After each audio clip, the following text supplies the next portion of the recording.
Meeting for April 28th to order. Roll call, please. Commissioner Langing. Commissioner Huber. Here.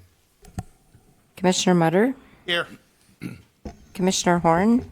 Here. Mayor Freilich. Here. Commissioner Infeld. Commissioner McLean. Here.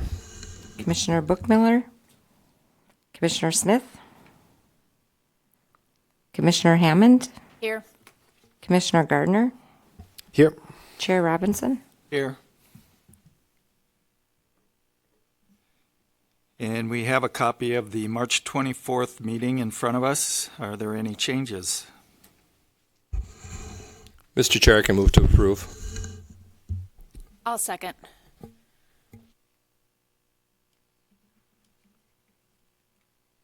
Motion by Commissioner McLean, second by Commissioner Hammond to approve the minutes of March 24th. Any questions?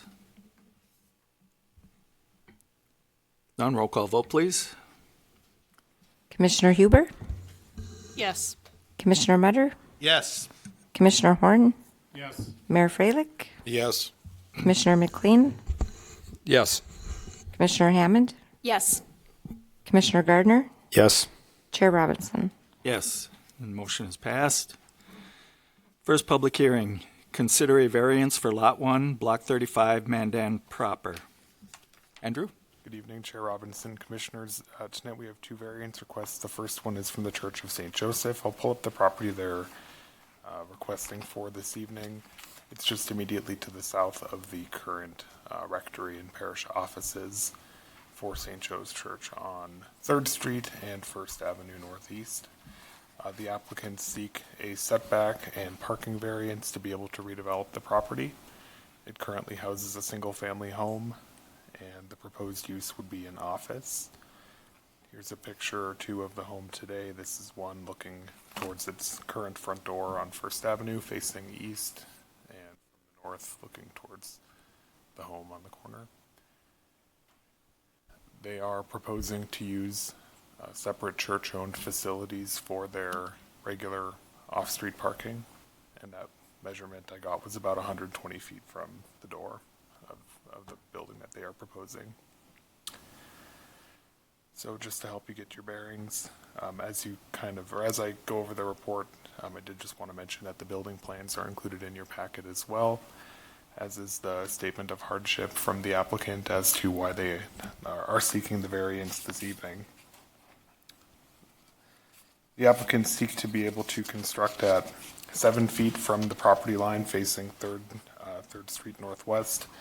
I should note the code has sort of contradicting provisions in that it mandates setback averaging, where you build in line with structures around you, and also states a minimum of 15 feet without any hierarchical nature to those two. So I guess in an abundance of being cautious, we wanted to make sure that this was presented as a variance given the code asking for 15 feet and the same as the neighbors, as well as the code mandating a variance for the use of shared parking, and in that it needs to be reviewed by the Board of Adjustment, which this board acts as when granting variances. So the applicant's statement of hardship seeks the rationale for why they feel a variance is necessary. Again, the building plans call for the 2-story structure. I factor about between 3,600 and 5,400 square feet of finished square footage, again without a clear exemption for basements and things like that, resulting in a need of 9 to 14 parking spots for the office itself. Largely don't have any concerns with sharing parking between the office and the church, given the different peaks that would take place without much overlap. So that sort of summarizes the request. We did notice this according and had not received any comments from folks prior to tonight's meeting. If you do have any questions for myself, I can take them. The applicant is here as well. Our recommendation is included in the packet this evening. There are one recommendation, and two motions that you can make, one to recommend approval of the variance after identifying a hardship and modifying my findings, or a second to recommend denial of the variance, where you would just keep the findings as is. If approved, we would ask that a condition be included that memorializes the shared parking via some sort of recorded document between the two, just to make sure it's perpetuated. Do you have any questions for me or the applicant? Questions for Andrew? Andrew, I've got a question, and I'm concerned about parking, to be honest with you. Are we having any handicap in front of that area for parking, and how is that going to be handled? Because I was looking and it says one every 400 feet. Did I read that right? Chair Robinson, Commissioner Mutter, correct. Yes, one parking space is required per 400 square feet of finished office. The applicant has not shared plans to alter or provide handicapped parking for this facility. Okay, thank you.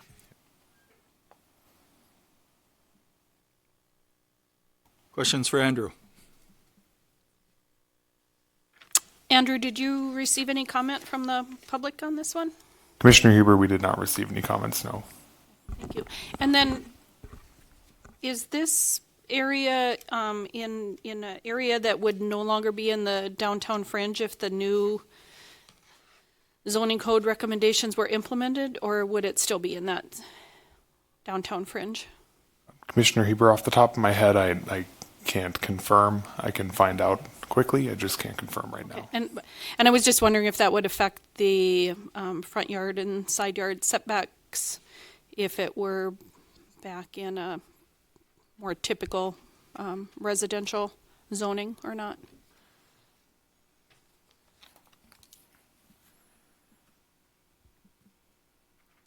Any other questions of Andrew? With none, at this time I'll open it up for public comment or questions.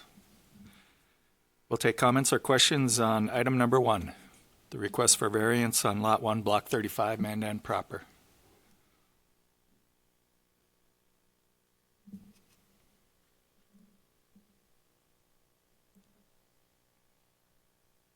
Again, calling for questions or comments on item number 1.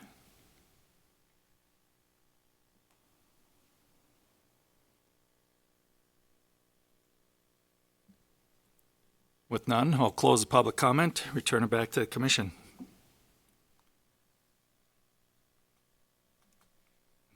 Do we have any questions for the applicant?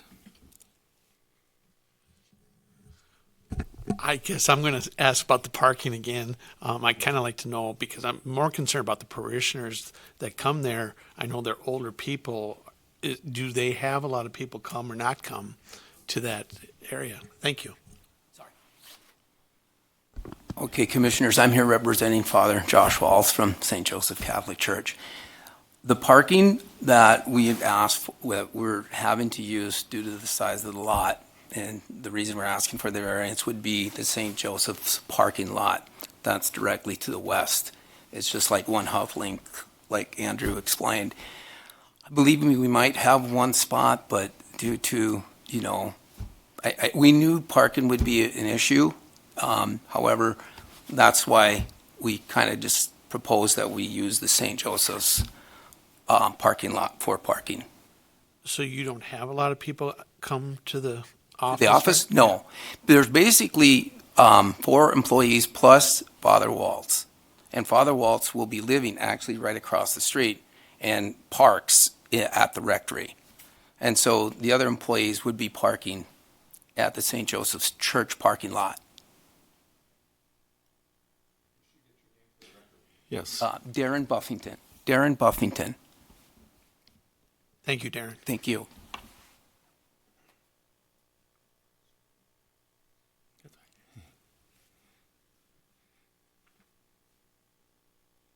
Any other questions, comments?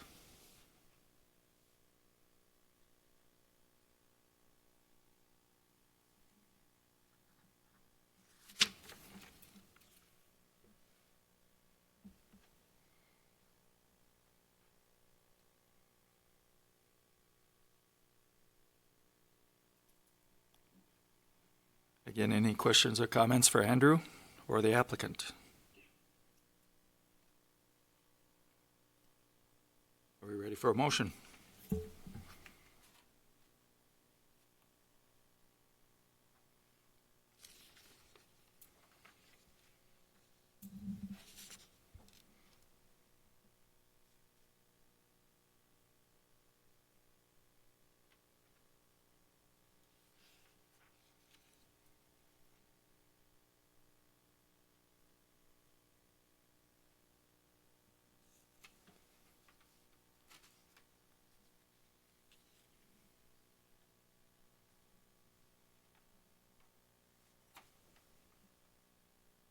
Chair Robinson, so I'm just reading this here. So it looks like the setback is the reason for the variance, right? Mostly just a reduced setback. Andy? Chair Robinson, Commissioner Gardner, yes, the applicant is seeking a variance for the setbacks as well as for the off-street parking required. Seems like such a tight space down there, usually in this area of town, to grow anywhere.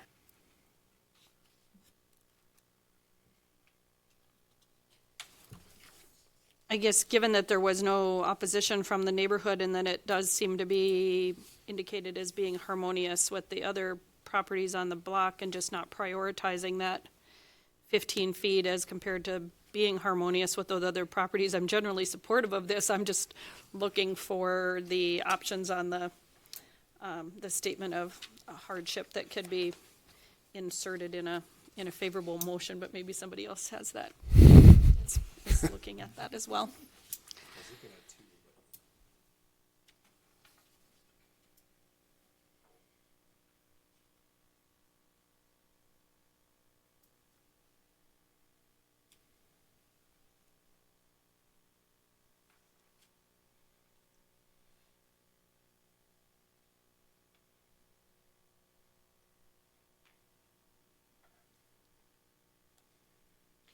So if number 2 is our hardship, our statement of, I was thinking those were the statements of fact, so that's where I'm getting maybe a little bit mixed up again between my statements of hardship and my statements of fact.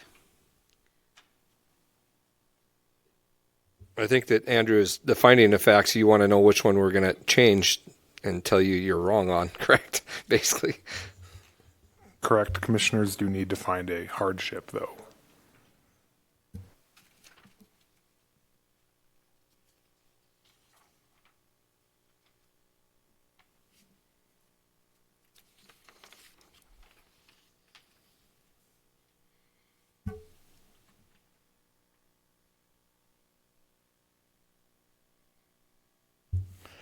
Well, why don't you let me take a stab at this one? We'll see how things. I'm actually going to switch it from different one, but I move to recommend approval of variance from sections 105-4-2.2 C and 105-1-6 of the City Code of Ordinance related to the building setbacks in the DF Downtown Fringe Zoning District and off-street parking requirements.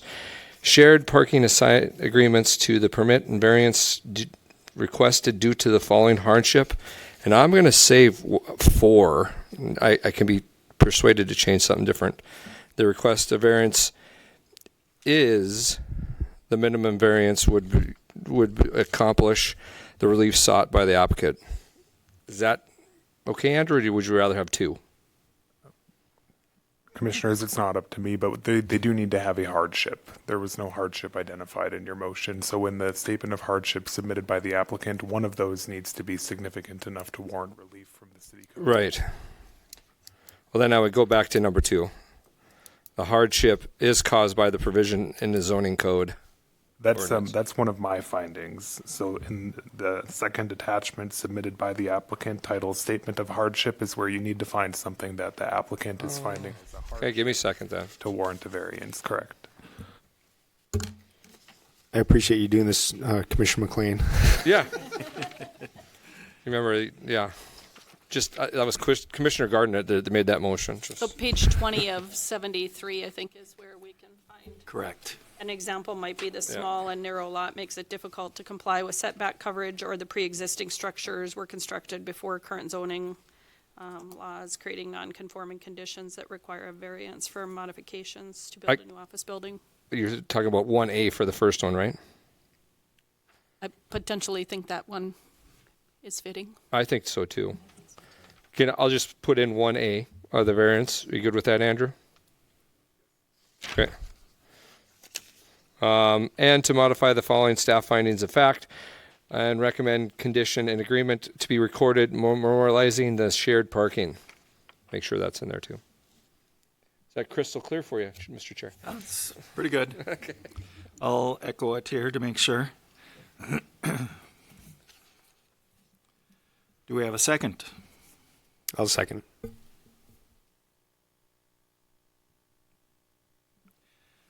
Motion by Commissioner McLean, second by Commissioner Gardner. Motion is to recommend approval of the variance from sections 105-4-2.2 subsection C and 105-1-6 of the City Code of Ordinances related to building setbacks in the downtown fringe zoning district and off-street parking requirements. Shared parking agreements to permit the variance request due to the following hardship, identified as the small and narrow lots under the current city ordinance makes it difficult to comply with setback coverage requirements. And to modify the following staff findings of fact. Recommended condition and agreement to be recorded memorializing the shared parking. Questions on the motion? I think the finding of fact was number 4, the requested variance is the minimum variance that would accomplish the relief sought by the applicant. Item number 4.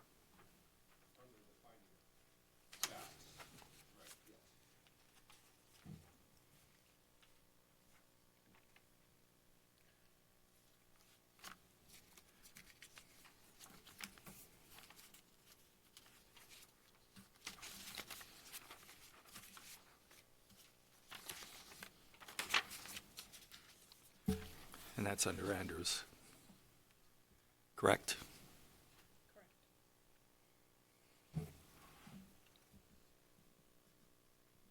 Commissioner McLean, that's part of the motion? Yes. And second also? Yes. Yes. So with that clarification, are we clear on the motion? Questions? Roll call vote, please. Commissioner Huber, Yes. Commissioner Mutter, Yes. Commissioner Horn, Yes. Mayor Freilich, Yes. Commissioner McLean, Yes. Commissioner Hammond, Yes. Commissioner Gardner, Yes. Yes. Chair Robinson. Yes. And motion is passed.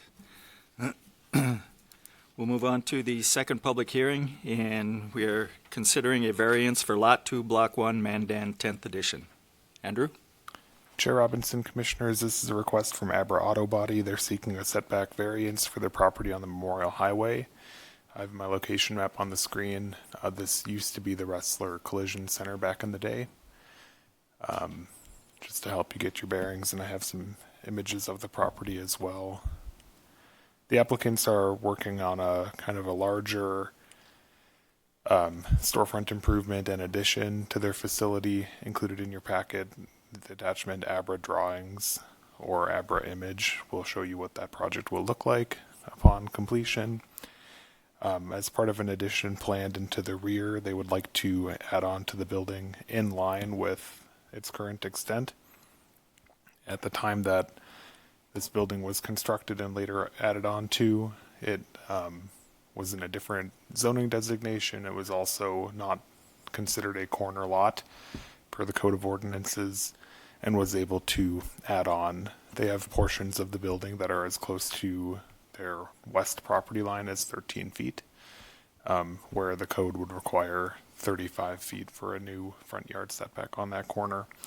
The reason for this is that according to our research, at one point there was no right-of-way platted for 36th Avenue Southeast. So on the location map, you can see that this building is kind of reviewed as a corner lot. However, there isn't a physical intersection there yet. A future street will be constructed, just doesn't exist at this time. So given the CC designation, the building essentially sort of became non-conforming per a subdivision action that was taken, where its front yard setback of 35 feet is not able to be met on that side. The proposed addition to the building would be, I guess I have it on my screen here, would be the leftmost part of the screen with the yellow. So this is where they would be adding on another 60 feet, which is in line with, not to jump around, but with this back loading dock here. And the road to be constructed would be in the area with the tree. So again, kind of chronologically speaking, the building existed and was added on to before subdivision action turned this into a corner lot. They're seeking to add on in line with the building that they have today. This is probably the first I've came across something like this where by kind of a request and action it became non-conforming in this way. I did notice this item as a public hearing. We did not receive any comments formally in opposition or in support for this project. We did field some questions, but no formal statements came from that. And I do have the applicants here and their representative. If you have any questions or recommendations similar to the last one, would be if this board finds a hardship, they can accept the statement of hardship or accept the findings or modify the findings of fact to support that rather. And I would just ask that be an approval would be contingent on architecture review, or you can choose to recommend denial of the variance. Again, the applicant and their representative is here tonight if you have any questions for them. Thank you. Questions for Andrew? Andrew, I know you said it, but I want to make sure I understand properly. So this expansion will not affect that road if when it comes into effect, right? Commissioner Mutter, that's correct. The expansion would be built in line with the current building, which is 7 feet or so from the property line. Thank you, Andrew.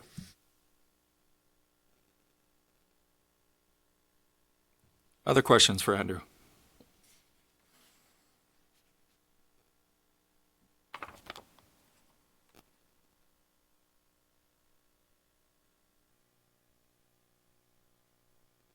None at this time. I'll open it up for public comment or questions. We're taking questions or comments on item number 2. Good evening, Mr. Chairman, Commissioners. Abe Ulmer with Independent Land Surveying and Engineering. I'm the engineer on the project. I'll reinstate a little bit what Andrew was stating. Was this is Midway 10th. Midway 11th was platted after this and without this lot included in it. It was the neighbors that did the platting, and they put the road right up against the adjoining property line, which put this building in the front yard setback on the west side. The majority of the building, not just the nook out for that south end, the rest of the building is also 6 feet into that setback. So it's about 29 feet off the property line there and 13 feet on the south end where it juts out the most. The applicant, Abra, is here if you have any questions for them, but we are looking at trying to extend it out to match the existing farther jut on the south end to match that same 13-foot offset. Stand for any questions if you have any. Questions for Abe?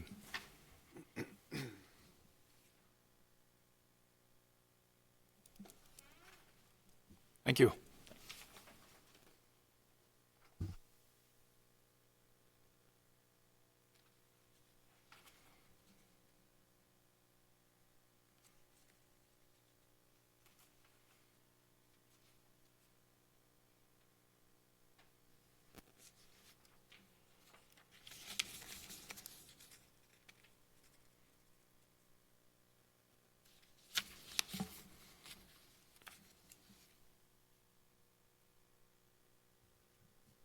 willing to take a stab at a motion. I would move to recommend approval of the variance from section 105-3-13, subsection 6 of the City Code of Ordinances related to the side yard building setbacks to the CC Commercial District to permit the variance request due to the following hardship, and that would be due to the future road and existing right-of-way to the west, causing this lot to have a double front setback of 35 feet. And to modify the following staff findings of fact, and that would be number 5, that the granting of the variance is in harmony with the general purposes and intent of the zoning ordinance. And that the recommended approval be contingent upon Mandan Architecture Review Commission review and approval. I'll second that, since you did such a nice job, Alan.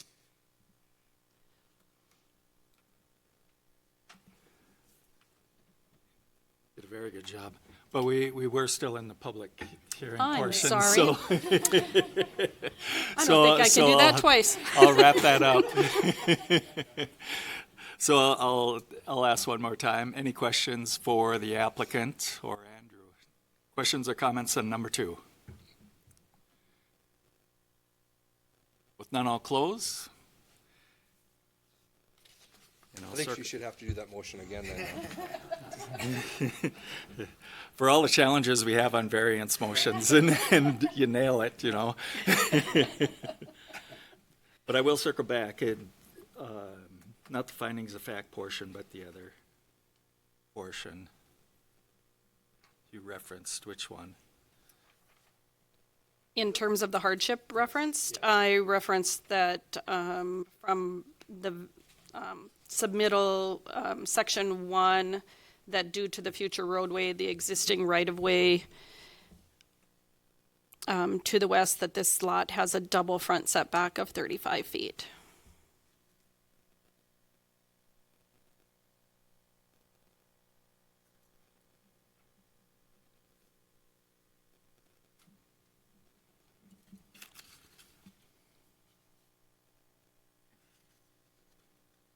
Okay, we have the motion and second, correct? Motion by Commissioner Huber, second by Commissioner Mutter. Motion is to recommend approval of the variance from section 105-3-13, subsection 6 of the City Code of Ordinances related to side yard building setbacks in the commercial district, CC Commercial District, to permit the variance request due to the following hardship. The hardship is the future roadway easement creates a double setback. In the findings of facts, number 5.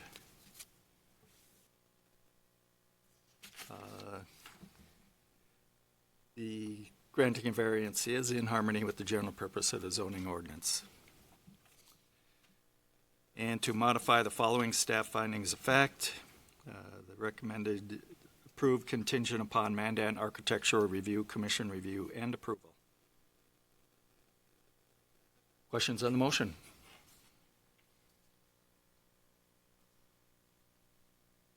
With none, roll call vote, please.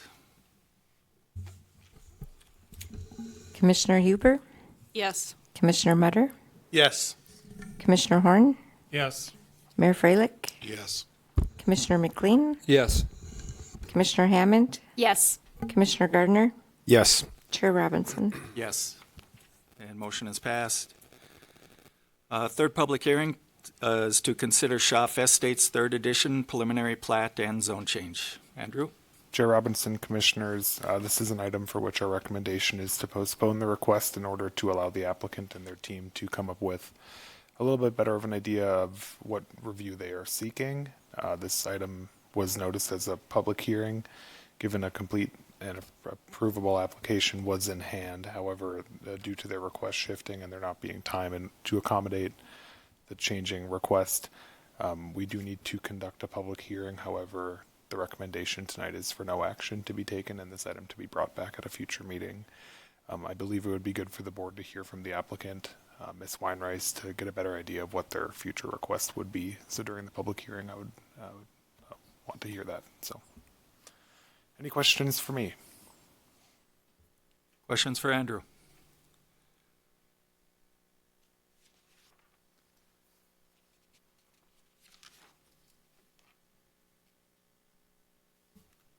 Any questions for Andrew? Or the applicant?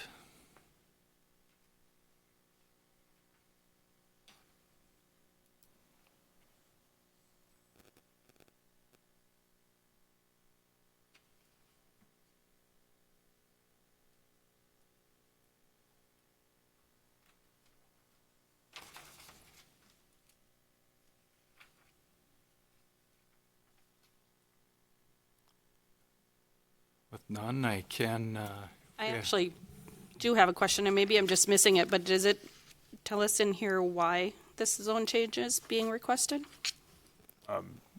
Chair Robinson, Commissioner Huber, it's being requested due to the applicant's, I guess, advice that they've been given relative to the zoning that they should have placed in order to have their property financeable in the future.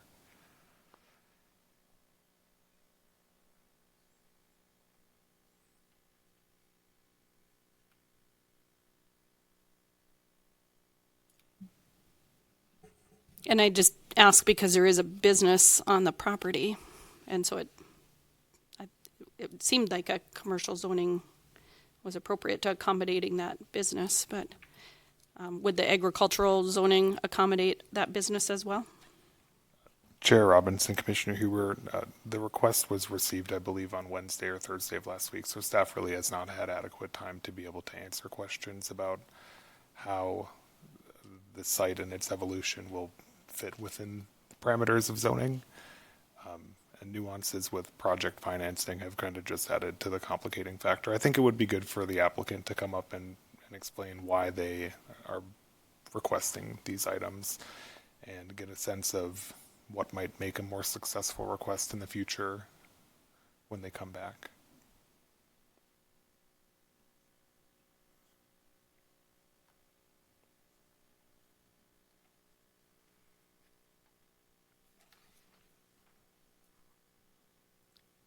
Any further questions for Andrew?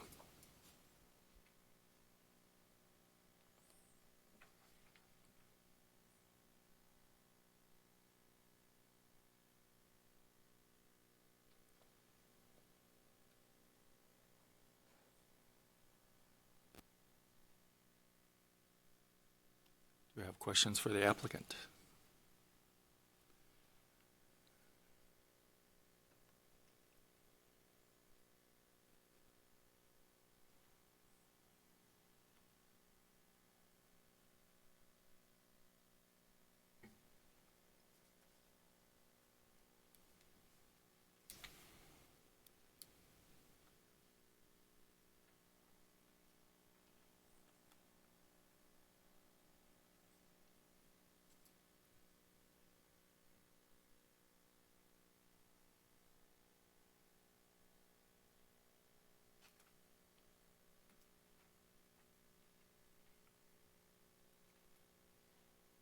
And I can open it up for public questions or comments on item number 3. I'll have you state your name for the record, please. Alex Weinreis.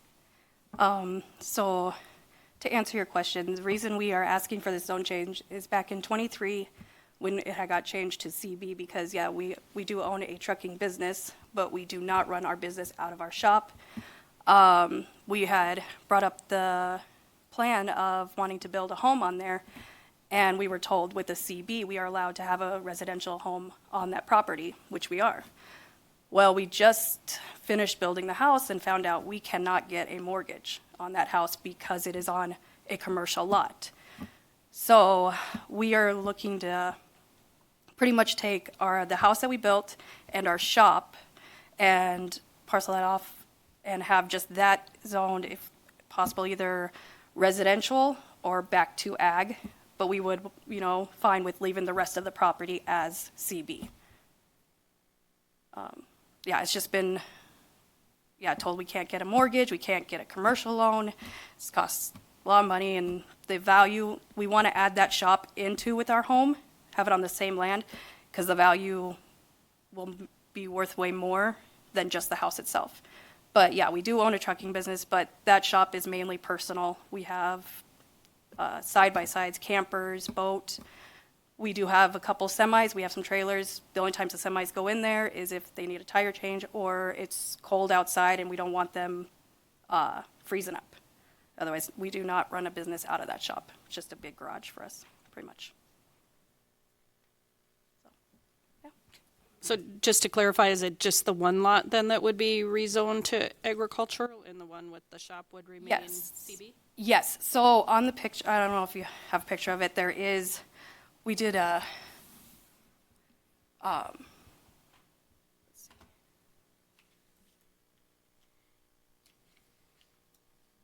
Yep.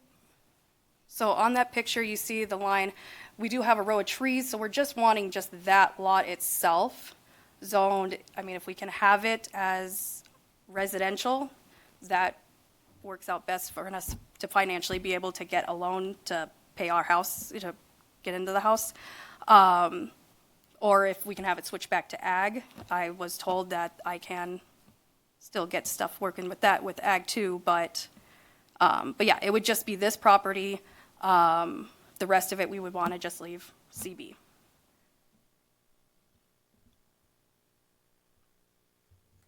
Did you guys get it? Did you guys switch? Excuse me, Chair Robinson.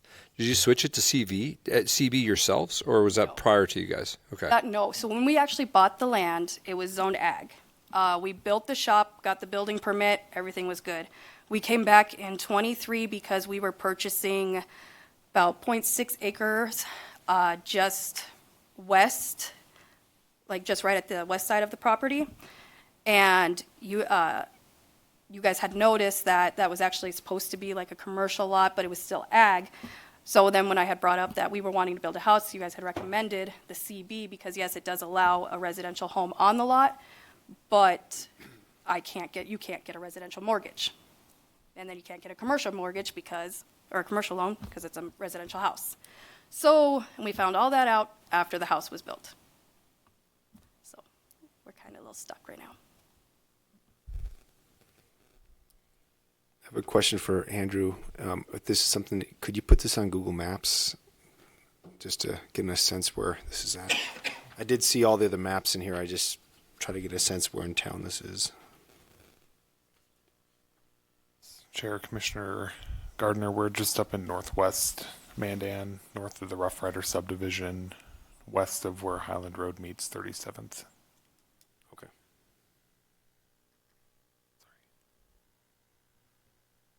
The home has been constructed on this property where I'm cursoring over. Could you zoom out to see where we're at in town? Okay, gotcha. Thanks.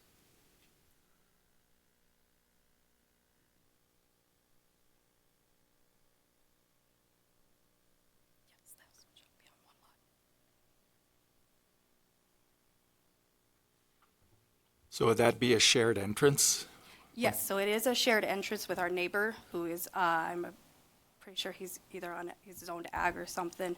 But yeah, so we do share an entrance with him. So that's why we figured maybe if we can just have just this part residential or would work best for us in the long run.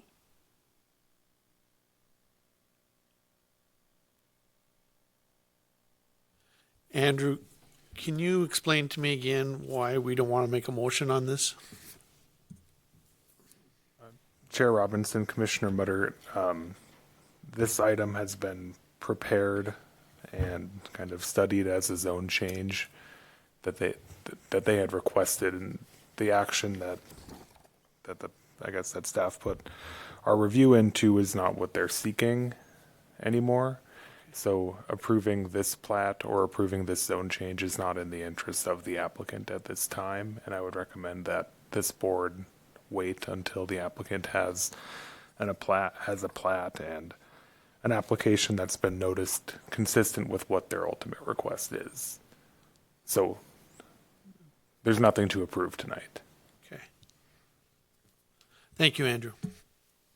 Andrew, would it be helpful to hear feedback on what our thinking would be, or is that important at this time, or do we want to wait?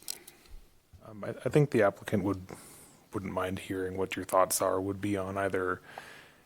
So I guess for background, when this item came back with Schaff Estates second, the applicant was adding about 0.67 acres of land to their property.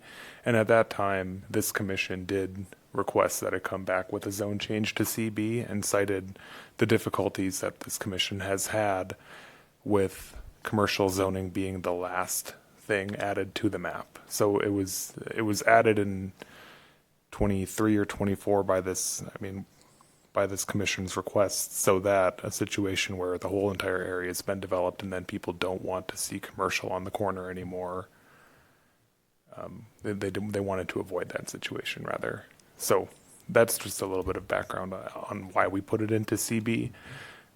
Ms. Weinreis is absolutely correct that since the Schaff Estates project ever came along, it was known that there was going to be a house on this property, and that's what the ghost platting and everything that was done was to permit the short-term use of this property and not get in the way of the long-term commercial opportunity that it might have for the corner.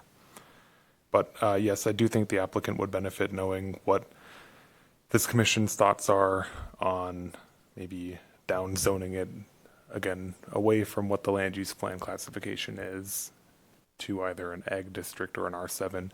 The thing is I can't guarantee if either of those uses would really work for this property to either be an ag or to be in R7, given that residential lots have to be treated the same, and we wouldn't, as a city, be able to say that home occupations that include semi-trailers are permitted, because we have a lot of R7 portions of Mandan where that would be not a good thing.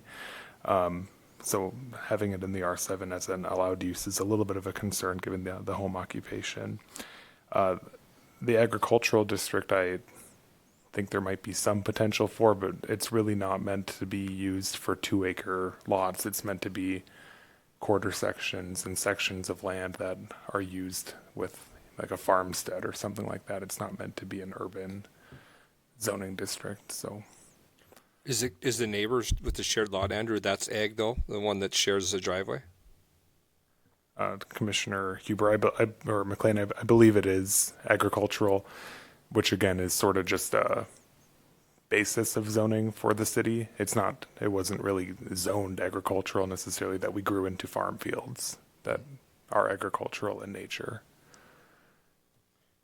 I just have a couple thoughts. I know that you're splitting off, the acre and 1.8 acres, and maybe Mark can help too, but why are you doing that part as residential? Why aren't you dividing out and just putting the shop as a little bit of a commercial, like a acre shop one, and then doing the bigger parcel for ag or resident? Just question. So I met with an appraiser who came out, and she had told me that the value of having my house, the residential, right next to a commercial lot lowers the value of my residential home.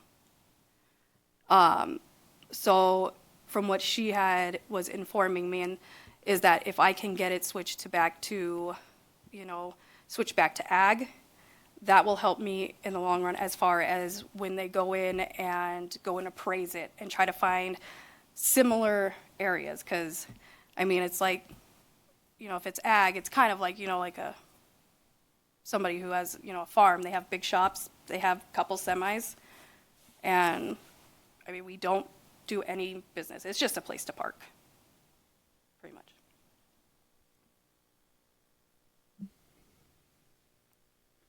Maybe one more question. Have you checked with more than one financial institution? Because I'm wondering, we have central business district zoning in other places in the community where there are residences within that zoning. Yes, I have. I was on the phone, I think, with 5 or 6 different other banks. I did end up getting an in-house mortgage to hold up, to be able to get in. But with going an in-house mortgage, my interest rate went up over a point. And it was kind of, we wanted that one just to get in. That's why we want to rezone, so then we can get a residential mortgage and be able to get like a 50 or 20, 30 or however many years we want. But yeah, I was on the phone, I mean, there was a chance we should have been moved in over a month ago. And like a week before we could have gotten moved in, I get told this. And then, yeah, a lot of phone calls, a lot of banks. Nobody had ever heard why they can't, even though CB says that you can have a home on there, they don't understand why we can't get a mortgage with a home, but they see it as mainly commercial. Can't get a mortgage with a commercial. It has to do with the backside with the investor that buys the mortgage. They reject that.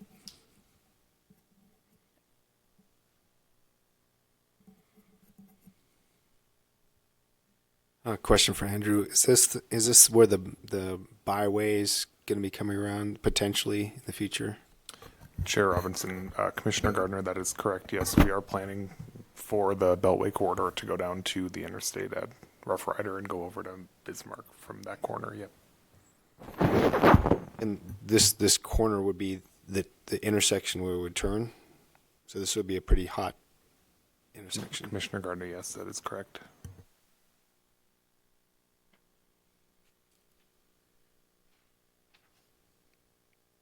Any other questions?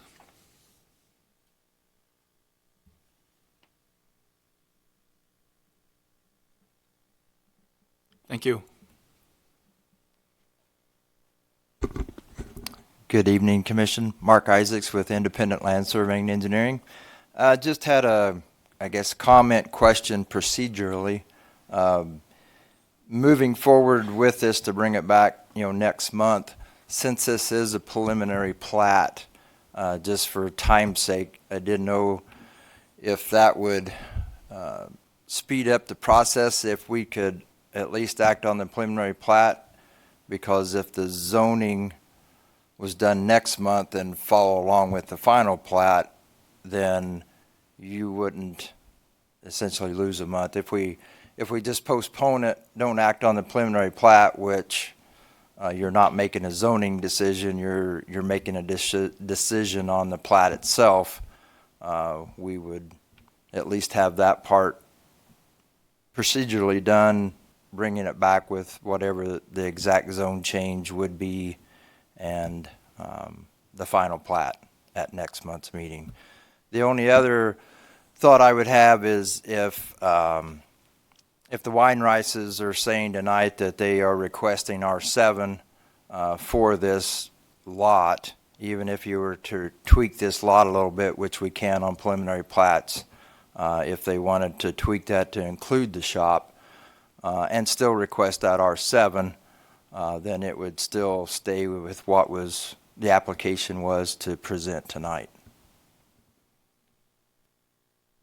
I stand for any questions that you would have. Questions for Mark? So Mark, if you were going to change it to try to do R7, you'd basically come that western border, you just go straight down to the road, right? Make it a little more desirable lot. Correct. Yep. We would bring it over closer to the west tree row, and you're going to be probably close to that 3 acres. I don't think you'll make quite 3 acres. And then you would zone that R7. Do you have the ghost plat in the packet? In the ghost plat, just I know what that looks like. That would line up with, we have a street that's planned that would come in right to the corner of this lot and then head south. So that would still allow for that corner to be commercial. Then this would be R7. There is a farmstead right to the east of this that's agricultural now. If that all develops around it, it would be harmonious that that's probably going to stay residential since there's a house and living there now. So it kind of makes sense from that standpoint anyway.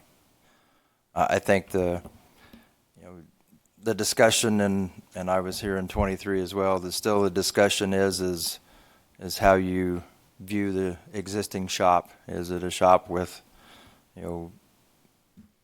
just storage with, trucks in it that is used for a business, or are you actually using it as a business? When you drive out there, I would, encourage people to drive out. If you drive out and look at it and drive around the site, it looks like a house with a shop, just like others to the east and around this area. So I don't, it's not like you drive up and say, oh my gosh, they're running a big business here and a lot of stuff going on.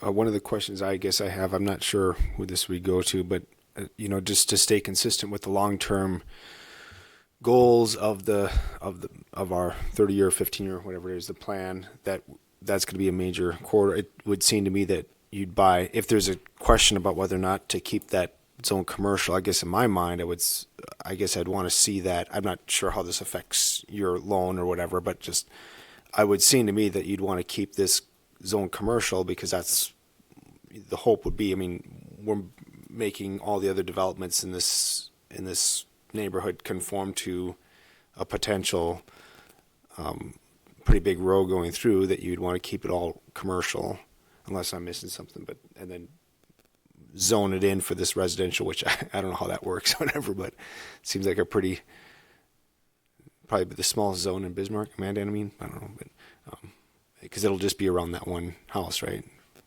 Or ag or residential. Yes, the only comment, Chair or Commissioner Gardner and Chair Robinson, the only comment I would have about that is there is an existing house there now, so that is not commercial. So that's the only part to this that,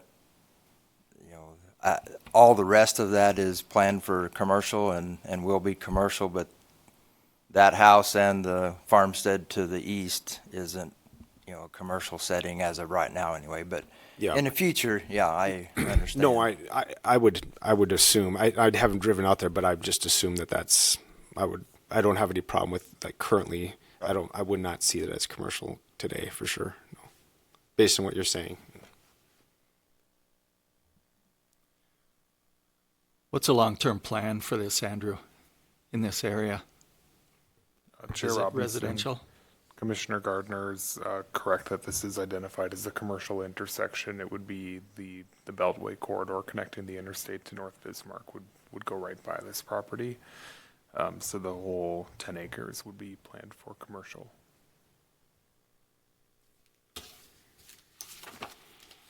Andrew, the neighbors to the east that he's referencing, that's planned for commercial as well too, then that house that's there currently? Commissioner McLean, without the map in front of me, I believe it's a higher density residential designation east of here.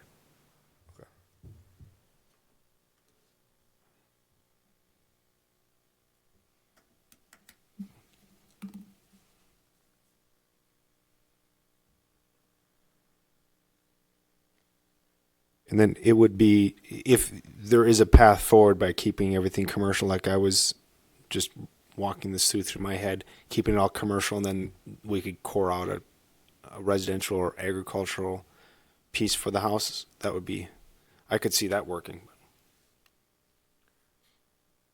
Commissioners, I see additional time being necessary to determine if I guess the semi-trucks are a concern putting that on a residential lot. Because we can't allow, we have a list of home occupations and it's more like daycares and seamstresses, so carrying in a garment or something like that. And our rules have to be general in that way. So I don't think it would be in the city's best interest to accommodate home-based businesses of that nature. And then with the agricultural district, I think there are maybe some provisions for smaller lots within it, but I wouldn't recommend taking action tonight given some of the uncertainties that there are. In my conversations with the applicant, the urgency wasn't so great that 30 days would cause a big issue. But Let's ask you, you're right here, like 30 days. I'm assuming you got some sort of bridge loan, correct? Is that what, and the bridge loan's good for a year, is my guess? We have about 5 years. Okay. Are you're not on a variable, you're on a fixed right now? Bridge loan? Okay. Yeah. Technically. It's not fixed. It's not, it's a variable in-house loan. That might be a good Well, thing. the good thing is you might actually be better off in the next 30 days, but we'll see how that goes. But okay, just want to ask you a few questions there.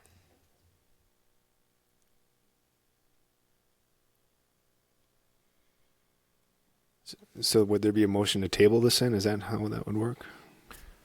Recommendation would be to postpone it. It works a little bit better legally than tabling stuff. So And then to postpone it, I can just call that. yes, I believe any commissioner could make a motion to postpone. I can motion to postpone. I can second it.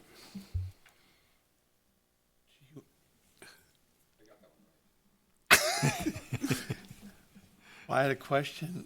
Do we want to put like a deadline on this? Like 30 days or 60 days or something? Or 30 days? Like next month? I don't think we would have to do that. I mean, I have some understanding of her dilemma here, and I can certainly sympathize with her desire for speed. But I can see a little tweaking going on in this, and then it depends how it fits with the city long-term plan in this area.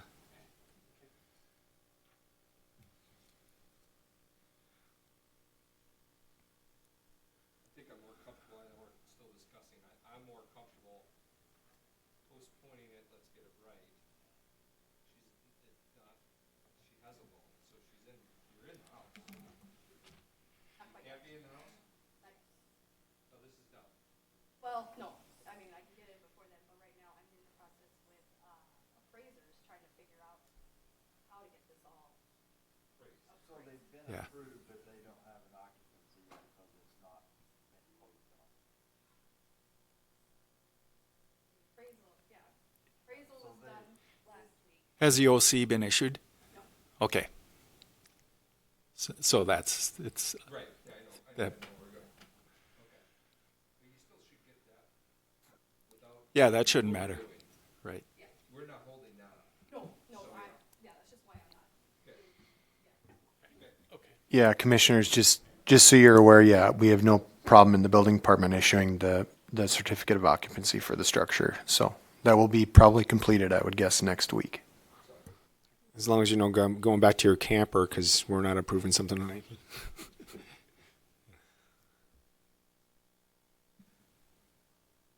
Okay, we have a motion by Commissioner McLean, second by Commissioner Gardner to postpone the consideration of the Schaff Estates Third Edition plat and zone change.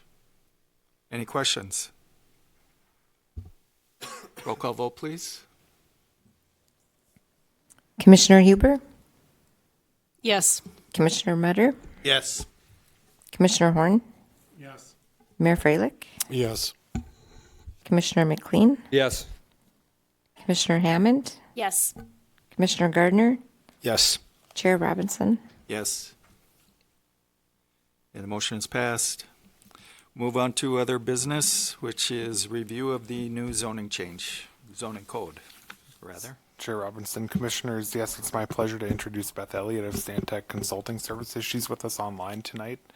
Normally you'd hear from Aaron Perdue with Stantec, however, she had a scheduling conflict this evening. So the point of tonight is really just, while I'm still here to summarize what this project is all about so that when it is brought back to the commission, you're kind of up to speed on how the project was handled, the kind of key changes, and then we'll share kind of where you can access resources in the meantime. So I'll turn it over to Beth if she's able to get on the horn.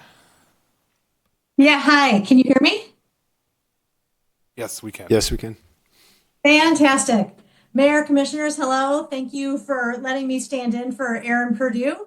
I am going to walk through some high-level details. Let's stick with that, of the process for the zoning ordinance update, engagement, as well as key recommendations. I am going to share my screen, so we're going to make sure that works. And if there's questions, Andrew and I can answer them. Let's see if this works.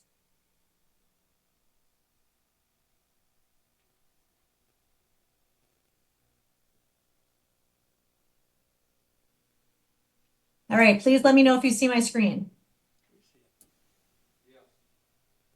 Fantastic.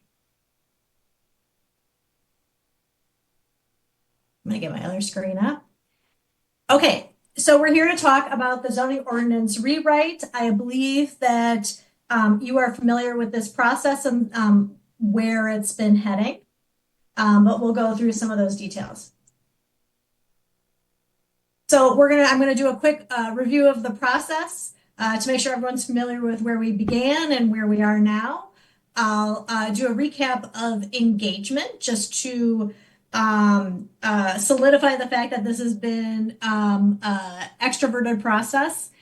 I'll talk about the key recommendations and then we'll talk about next steps.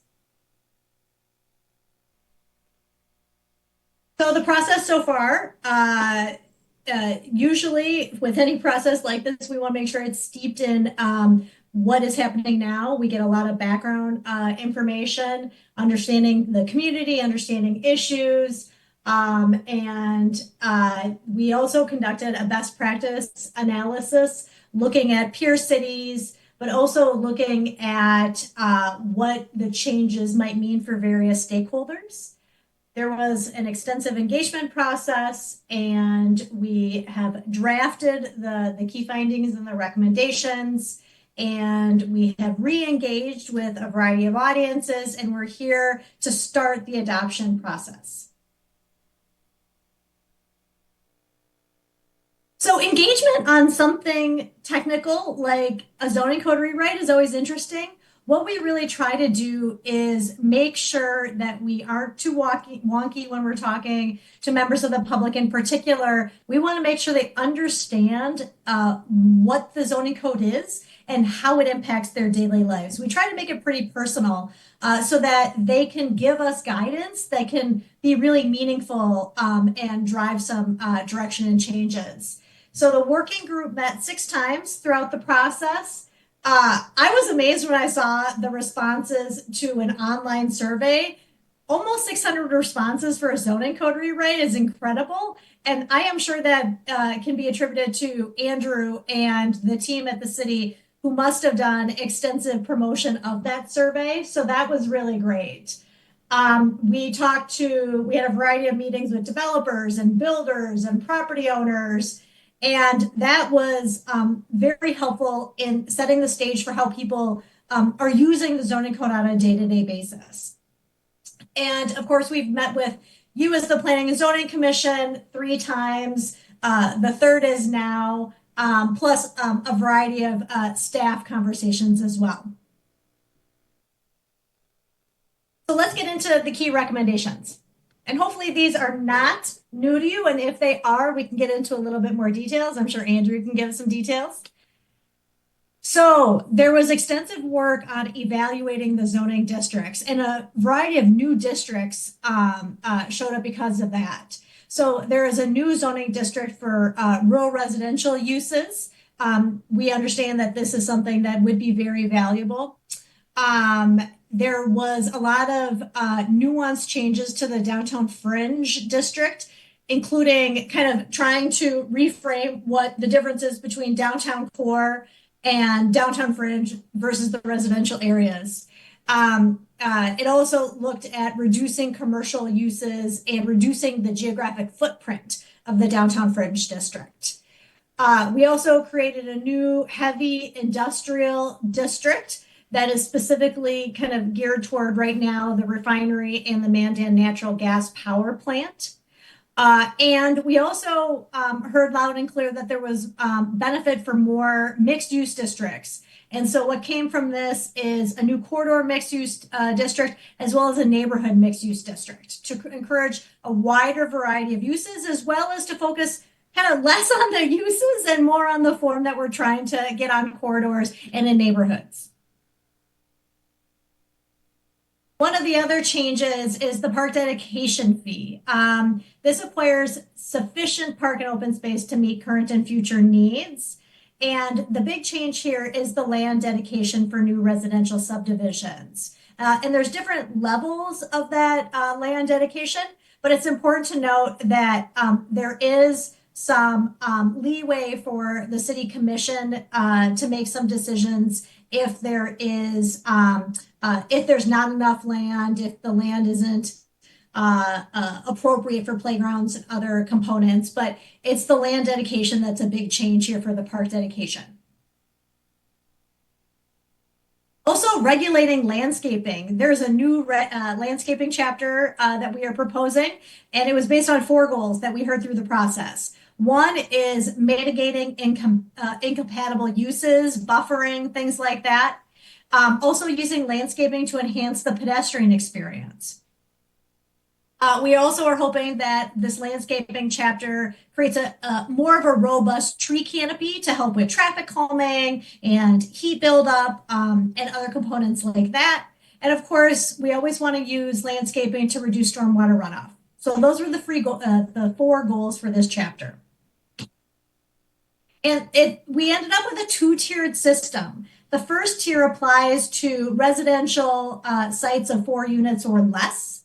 And the second tier is for multi-unit residential buildings, as well as commercial, industrial, and institutional. And there's a variety of details related to the new landscaping chapter. I'm not going to get into a lot of them, but just understand, particularly with the image that you can probably not read in gray, that this applies to the interior of sites, it applies to the exterior of sites, and as I said, all uses. So we have recognized that driveway widths have been a hot button topic.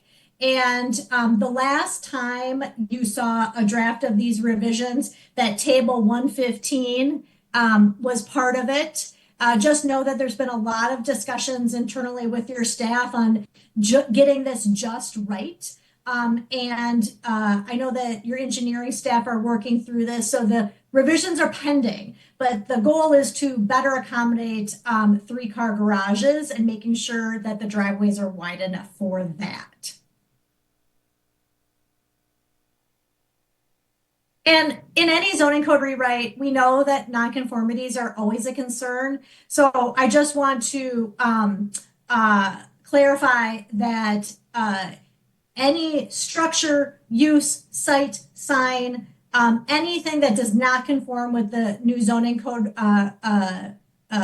approved zoning code changes, will not be required to comply. This also applies to changes in ownership.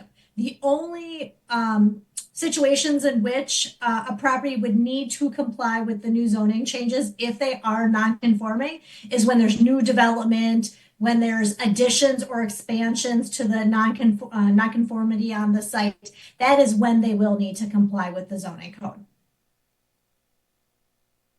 And so let me just talk about the brief next steps. So we have, as Andrew mentioned, it was important to come back to you before he leaves. But the rest of the process and the approval process will be handled by a new city planner. We aren't sure of those specific dates yet, but this will include a public hearing in front of you and final approval by the city council, the city commission. And that's what I have. I am going to, maybe I'm going to keep sharing my screen just in case anyone has questions about specifics. Questions?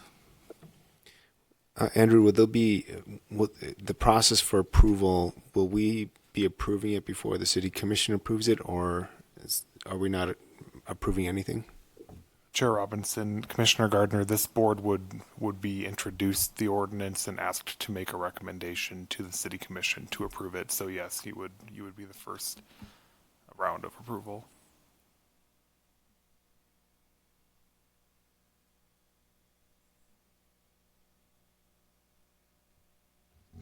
It seems like it's a pretty large document. I've been introduced. I've gone to one of the meetings. Is it realistic to line item change things in there, or? Chair Robinson, Commissioner Gardner, I can maybe jump in for Beth. However, this is very kind of standard run-of-the-mill zoning change, kind of zoning reform, sort of in a way.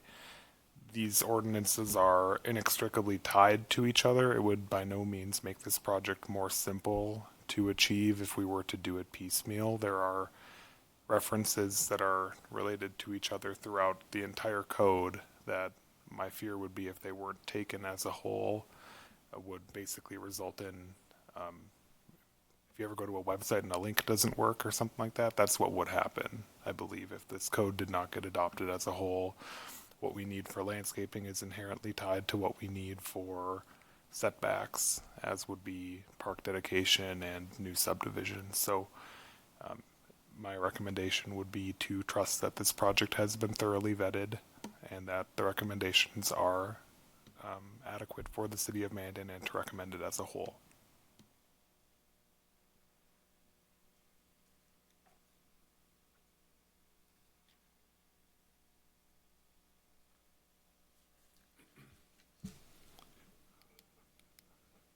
I can also comment, the volume of interest that occurred online was quite high on this process, so it seems like Mandan got fairly involved in this.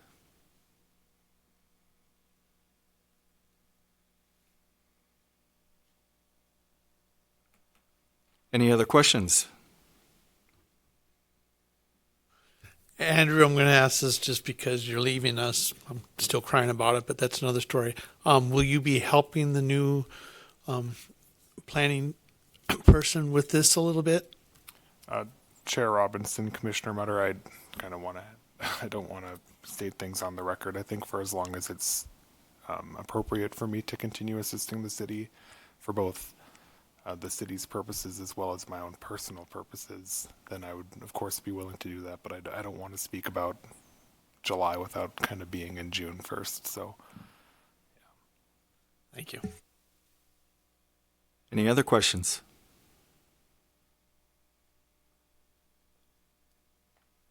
Thank you. Thank you, Beth. That's all we Thank have you for the- having me. Yes. Thank you. That's all we have on the zoning topic. I did want to mention, just under other business, that today we were informed that Commissioner Bookmiller has resigned effective immediately and will not be joining for future meetings. So staff will work to I guess make sure that folks are aware that that position is open, and we'll work to get something lined up for an appointment at as soon of a meeting as possible. So thank you. Thank you, Andrew.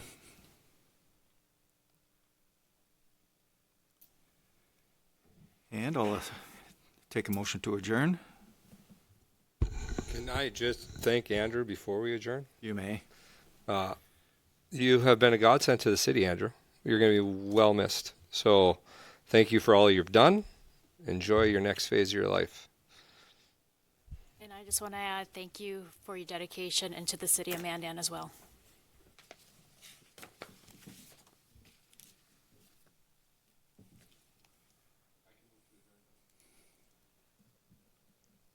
Do we have a second? I'll second it. Motion by Commissioner McLean, second by Commissioner Hammond to adjourn the meeting. All in favor, signify by saying aye. Aye. Opposed, same sign. We are adjourned.